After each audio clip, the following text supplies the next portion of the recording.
Kelly, and this is my proposal for psychotropic non-adherence. So what is the problem? The problem is psychotropic non-adherence. Non-adherence refers to any form of failure to take medication as prescribed. This includes premature termination or dosage alteration. Non-adherence is a product of poor insight, side effects, economic factors, provider relationship, and communication. Improving adherence is a complex and unique to each individual. Adherence requires multifactorial strategies and the identification of barriers. More than half Americans with chronic mental illness do not take any or all their medications correctly. Psychotropic non-adherence represents a real barrier in mental health. For this clinical project, we will attempt to improve adherence. Where is this occurring? Psychotropic non-adherence is a global issue. Globally, there is a profound demographic variation with psychotropic adherence, and shared causes of non-adherence include poor insight into illness or treatment, anagnosia, or negative attitude towards medication. So who is affected? Psychotropic non-adherence affects the mentally ill population. For this population, non-adherence creates symptom relapse, rehospitalization, poor quality of life, and increased morbidity. So what will be the outcome of this intervention? Well, that is to be determined. However, hopes to contribute to a body of knowledge for larger studies. What is known about this problem? As mentioned previously, non-adherence refers to any form of failure to take medication as prescribed. According to Shelton et al. 2010, the American Psychiatric Association defines adherence as follows: taking greater than 80% of medication, and non-adherence as taking less than 20%.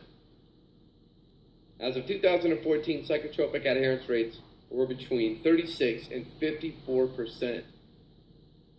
The World Health Organization estimates spending $249.9 billion for prescriptions alone. With a 50% non-adherence rate, this would contribute an extra $2,000 annually per patient. Adherence may be deliberate or accidental, such as forgetting. Rich qualitative studies indicate forgetting as the primary cause of non-adherence. Further, additional causes include feeling better, non-efficacious, cost, stigma, patients wanting to solve their problems without medications, and side effects.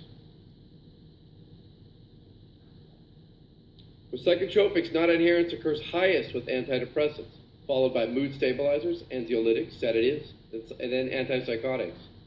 Psychotropic non-adherence occurs highest among younger age individuals that are male. So what has been done?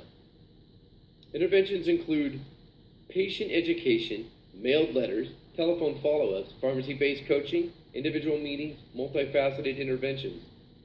That include visits, surveillance, structured programs, telephone contact, pharmacoeducation, and relapse prevention programs.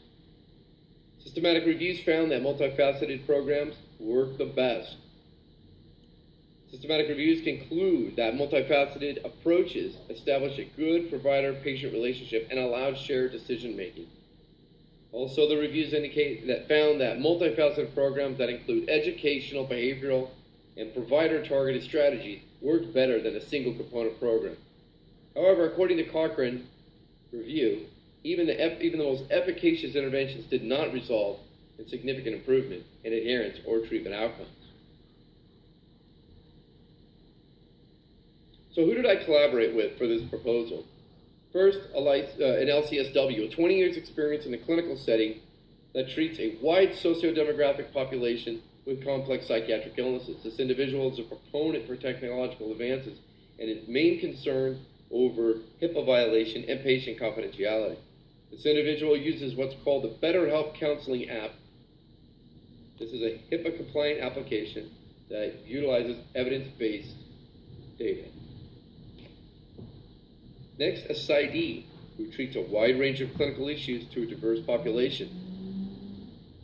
This PsyD has very limited communication with individuals outside of their sessions. This individual is a proponent of technological advances and utilizes the application named Stop Panic and Anxiety Self-Help App. This is an evidence-based application shown to significantly reduce anxiety by utilizing CBT. This individual has found this application to be very useful due to limited communication with patients outside sessions. Next is a psychiatrist. The psychiatrist has very limited communication with patients outside of appointments. Again, this individual is a proponent for technological advances and utilizes telepsychiatry to rural areas by using FaceTime mobile application. This individual is concerned over technological applications include privacy and dignity of the patient with FaceTime.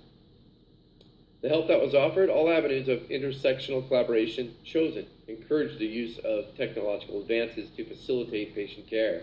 How did the interview help the clinical project? The interview has exposed the advantages of mobile applications and their ability to facilitate care while contributing to a body of knowledge. What mobile app did I choose? I chose one named MediReminder. First, some information about technological advances. As of 2011, mobile phone subscriptions grew from 12.4 million to 5.9 billion. Mobile phones are one of the most commonly used devices worldwide with the greatest potential to influence large populations. Further, this technological advancement is known to advance research, prevent disease, diagnose, reduce disparities, lower health costs, and improve patient outcomes. Statistics indicate that 90% of American adults own a cell phone and 58% of Americans own smartphones. Healthcare recognizes that the value of technological applications and technology is becoming a large part of advancing healthcare. So the clinical question asks, for individuals not adherent with psychotropic medication, will pharmacoeducation, a handout provided at each interaction compared to no intervention, increase medication adherence? The proposed question introduces a mobile application called MediReminder to combine with structured pharmacoeducation as a multifaceted intervention.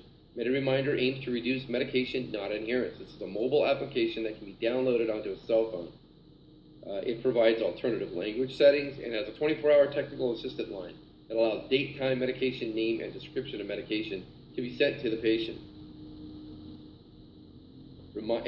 Also, the application has reminders throughout the day that can be set specifically and customized, has a detailed history that is given in the option screen. For implementation and contribution, the application can be utilized as a tool in combination with pharmacoeducation and a detailed trifold. During an initial evaluation or follow-up, patients will be educated on the application and asked to provide return demonstration. This application is easy to access and allows point-of-care treatment.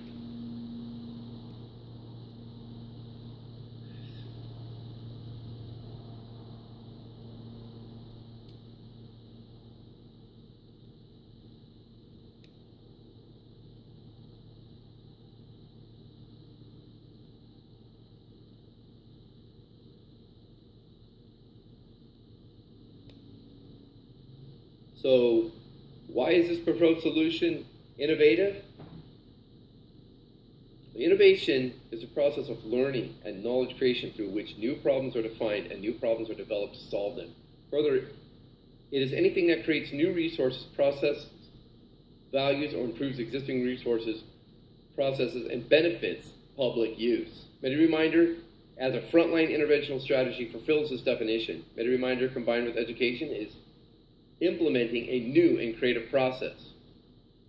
As an innovative leader, I will create an infrastructure for MediReminder by implementing the app into the clinical project.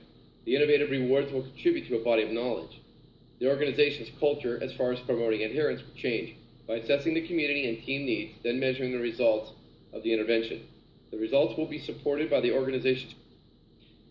Implementing new intervention is a form of risk-taking, and regardless, the risk of failure will not impede the project. The development of metrics will be utilized to measure the progress or success and innovative value.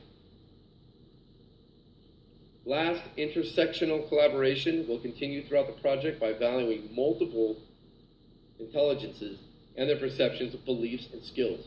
I feel the technological advantages of mobile application combined with pharmacoeducation will reduce psychotropic non-adherence. This concludes the proposal. Thank you.